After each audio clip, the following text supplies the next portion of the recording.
आज की कहानी है भाग्य का लिखा कभी नहीं मिटता। एक गांव में एक बहुत ही ज्ञानी पंडित रहता था। एक दिन वह अपने बचपन के मित्र से मिलने के लिए दूसरे गांव जा रहा था। उसका मित्र बचपन से ही गूंगा और एक पैर से अपाहिज था। उसके मित्र का गांव काफी दूर था। रास्ते में कई छोटे छोटे गांव पड़ते थे। पंडित अपनी धुन में आगे चला जा रहा था। तभी रास्ते में उसे एक आदमी और मिल गया। वह भी पंडित के साथ साथ चलने लगा।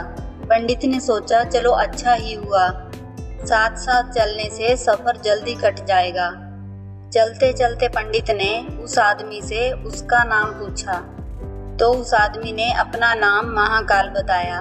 पंडित को ये नाम थोड़ा अजीब सा लगा, पर पंडित ने नाम के विषय में कुछ पूछना उचित नहीं समझा।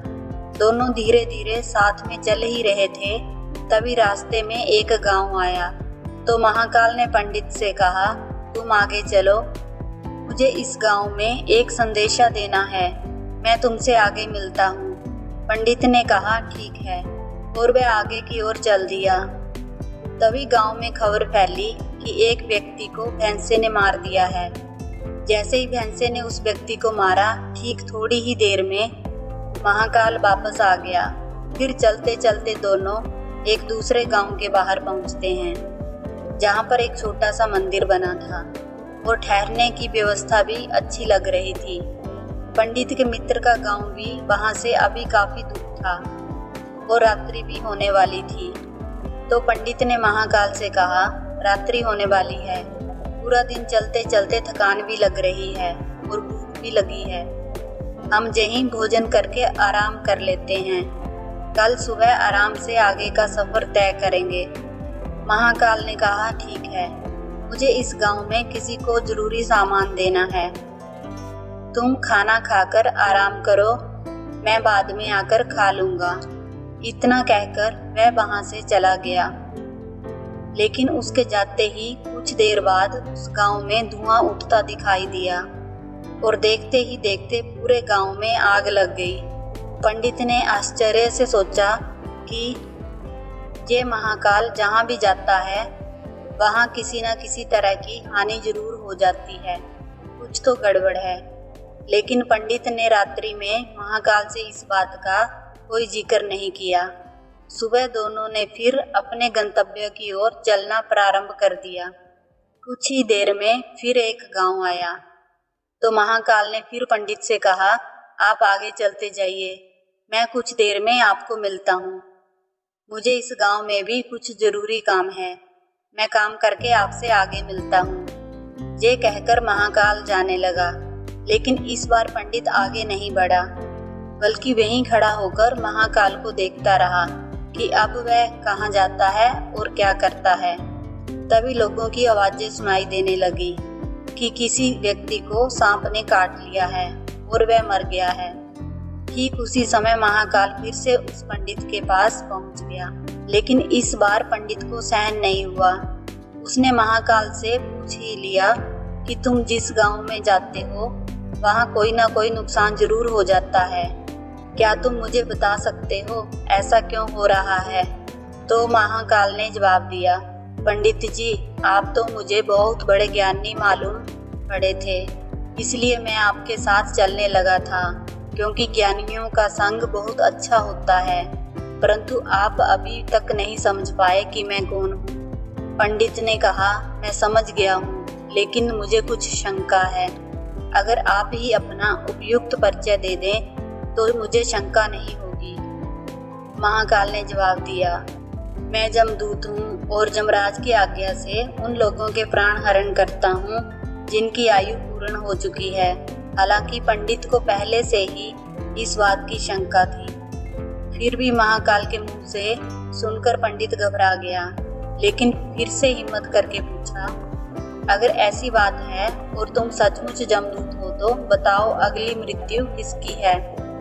जमदूत ने जवाब दिया, अगली मृत्यु तुम्हारे उसी मित्र की है जिससे तुम मिलने जा रहे हो, और उसकी मृत्यु का कारण भी तुम ही बनोगे।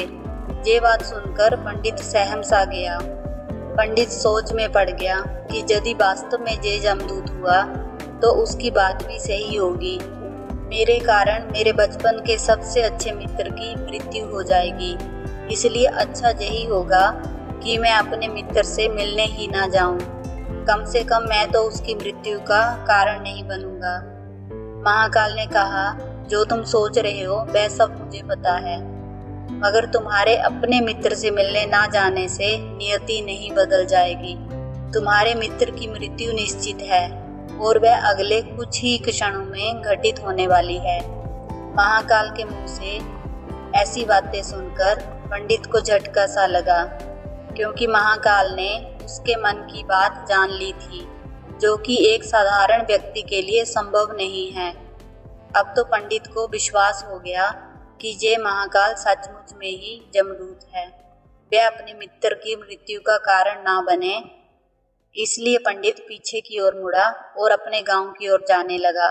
परंतु जैसे ही पंडित मुड़ा, उसका मित्र तेजी से उसकी ओर आता हुआ दिखाई दिया, जो पंडित को देखकर अत्यंत प्रसन्न दिख रहा था। अपने मित्र के आने की गति को देखकर पंडित को ऐसा लगा जैसे कि उसका मित्र काफी समय से उसके पीछे ही आ रहा है।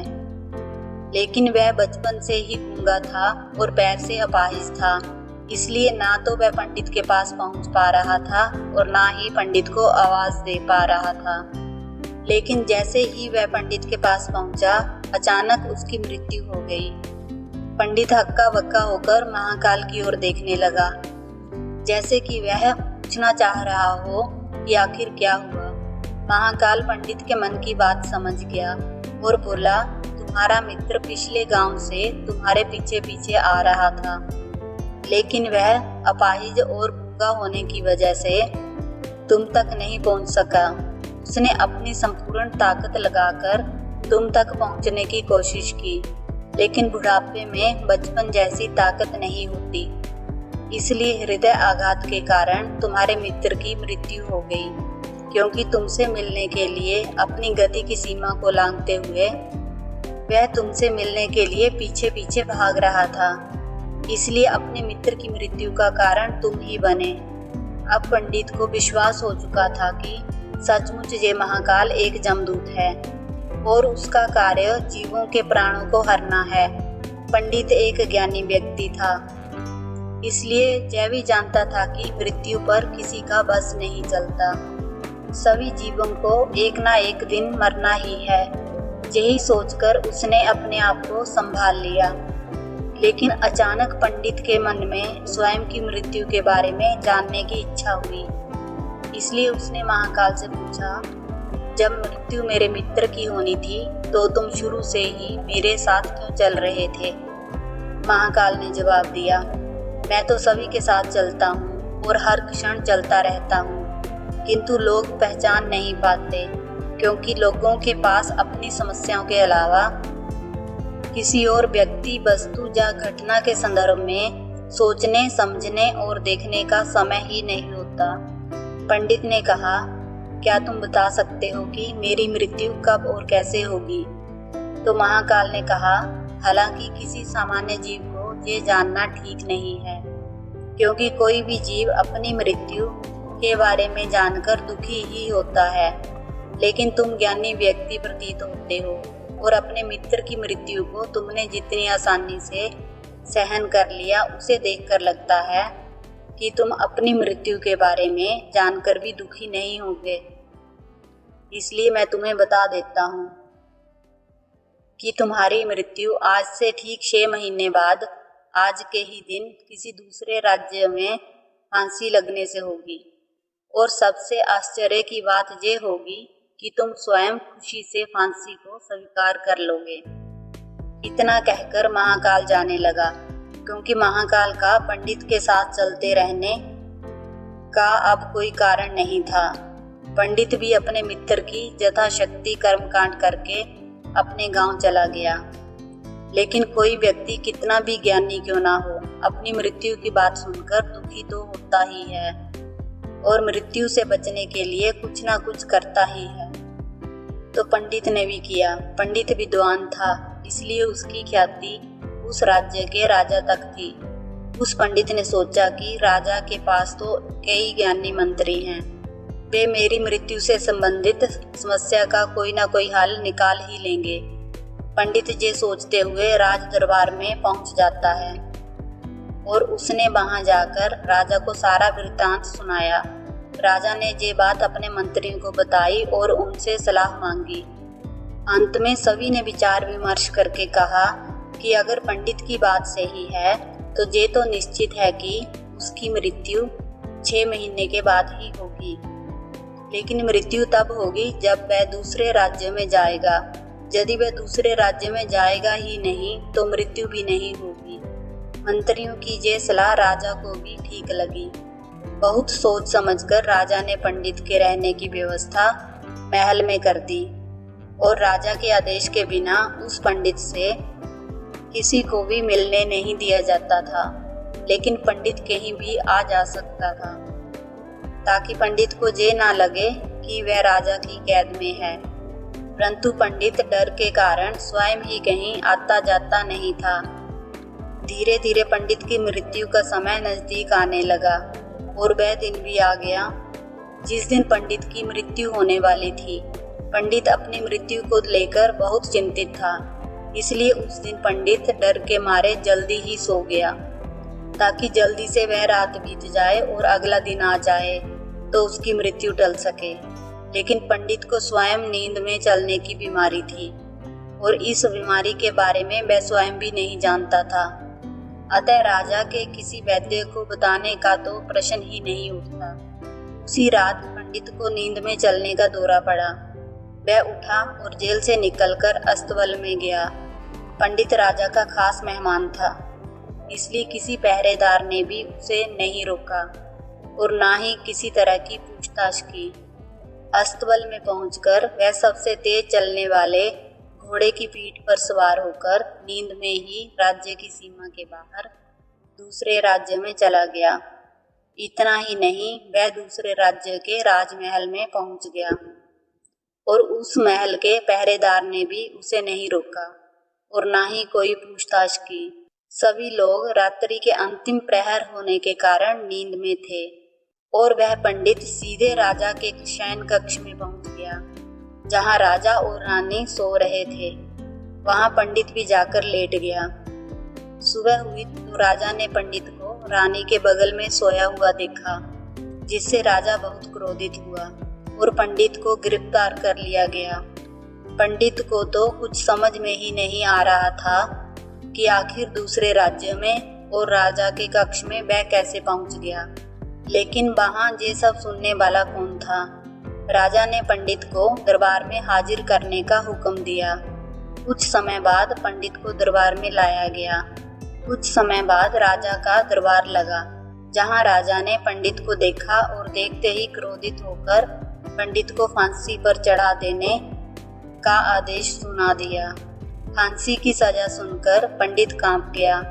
फिर भी कुछ हिम्मत कर उसने राजा से कहा कि मैं ये नहीं जानता कि मैं राजमहल में कैसे पहुंचा और ये भी नहीं जानता हूँ कि मैं आपके शयन कक्ष में कैसे आया और आपके राज्य के किसी पहरेदार ने मुझे रोका क्यों नहीं। लेकिन मैं इतना जानता हूँ कि आज मेरी मृत्यु होनी थी और अब सच में होने जा रही है। राजा को ये बात थोड़ी अटपटी लगी। उसने पूछा, तुम्हें कैसे पता कि आज तुम्हारी मृत्यु होनी ही है? तुम कहना क्या चाहते हो? राजा के इस सवाल के जवाब में पंडित ने महाकाल से मिलने की कहानी बता दी और कहा कि महाराज, मेरा क्या किसी भी सामान्य व्यक्ति में इतना साहस नहीं कि वह राजा के शयन कक्ष में राजा की उपस्थिति में रानी के पास चला जाए और सो जाए। राजा को पंडित की बात में थोड़ी सत्यता दिखाई दी, परंतु उसने सोचा जे मृत्यु से बचने के लिए महाकाल और अपनी मृत्यु की भविष्यवाणी का बहाना बना रहा है। इसलिए राजा ने पंडित से कहा, यदि तुम्हारी ये बात सत्य है और आज तुम्हारी मृत्यु का दिन है जैसा कि तुम्हें महाकाल ने कहा था, तो तुम्हारी मृत्यु का कारण मैं नहीं बनूंगा। लेकिन अगर ये बात झूठी निकली तो निश्चित ही आज तुम्हारी मृत्यु का दिन होगा। क्योंकि पड़ोसी राज्य का राजा उसका मित्र था। उसने तुरंत सैनिकों के हाथ दूसरे राज्य के राजा को पत्र भेजा और पंडित की बात की सत्यता का प्रमाण मांगा। शाम तक भेजे गए सैनिक वापस लौट आए और उन्होंने बताया, महाराज, पंडित जो कह रहा है वह पूर्णतः सत्य है। दूसरे राज्य के राजा ने पंडित को रहने के लिए अपने ही महल में संपूर्ण व्यवस्था कर रखी और पिछले 6 महीने से पंडित राजा का मेहमान था। कल राजा इससे अंतिम बार मिले थे। इसके बाद इस राज्य में ये कैसे पहुंचा, इसकी जानकारी किसी को नहीं है। इसलिए उस राज्य के राजा के अनुसार पंडित को फांसी की सजा देना उचित नहीं है। लेकिन राजा के लिए एक नई समस्या आ गई, क्योंकि उसने बिना कुछ जाने ही पंडित को फांसी की सजा सुना दी थी। इसलिए अगर दंड फांसी नहीं दी जाए तो राजा के कथन का अपमान हो जाएगा, और अगर राजा के द्वारा दी गई सजा का मान रखा जाए तो पंडित की बिना वजह ही मृत्यु हो जाएगी। राजा ने अपने सभी मंत्रियों से इस बारे में चर्चा की। सभी मंत्रियों ने सुझाव दिया कि महाराज, पंडित को एक कच्चे सूत से फांसी लगवा दें। इससे आपके कथन का भी मान रह जाएगा और कच्चे सूत के धागे से पंडित को भी फांसी नहीं लगेगी और उसके प्राण बच जाएंगे। राजा को ये सुझाव अच्छा लगा। उसने ऐसा ही आदेश सुना दिया। पंडित के लिए कच्चे धागे के सूत का फांसी का फंदा बनाया गया और नियम के अनुसार पंडित को फांसी पर चढ़ाया जाने लगा। सभी लोग खुश थे कि ना तो पंडित मरेगा और ना ही राजा का वचन झूठा पड़ेगा। पंडित को भी विश्वास था कि सूत के धागे से तो उसकी मृत्यु हो ही नहीं सकती, इसलिए वह भी खुशी खुशी फांसी पर चढ़ने को तैयार था, जैसा कि महाकाल ने उसे कहा था। लेकिन जैसे ही पंडित को फांसी दी गई, सूत का धागा तो टूट गया, लेकिन टूटने से पहले उसने अपना काम कर दिया था। पंडित के गले की नस सूत के धागे से कट चुकी थी और पंडित जमीन पर पड़ा तड़प रहा था। हर धड़कन के साथ उसके गले से खून की फुहार निकल रही थी और देखते ही देखते पंडित का शरीर पूरी तरह से शांत हो गया। सभी लोग आश्चर्यचकित थे, पंडित को मरते हुए देख रहे थे। किसी को विश्वास ही नहीं हो रहा था कि इस कमजोर से धागे से किसी की मृत्यु हो सकती है। लेकिन घटना घट चुकी थी। नियति ने अपना काम कर दिया था। जो होना होता है वह होकर ही रहता है। हम चाहे जितनी भी सावधानियां बरतें, जितना भी उपाय कर लें, लेकिन हर घटना और घटना की पूरी प्रणाली पहले से ही तय होती है, जिसे हम थोड़ा सा भी इधर उधर नहीं कर सकते। इसलिए ईश्वर ने हमें भविष्य जानने की क्षमता नहीं दी है, ताकि हम अपने जीवन को ज्यादा बेहतर ढंग से जी सकें। और यही बात उस पंडित पर भी लागू होती है। यदि पंडित ने महाकाल से अपनी मृत्यु के बारे में ना पूछा होता तो 6 महीने राजा की कैद में डर डर कर जीने की बजाय ज्यादा बेहतर जीवन जीता। आपको ये कहानी अच्छी लगी हो तो वीडियो को लाइक करें, चैनल को सब्सक्राइब करें। कहानी को अंत तक देखने के लिए आप सभी का धन्यवाद।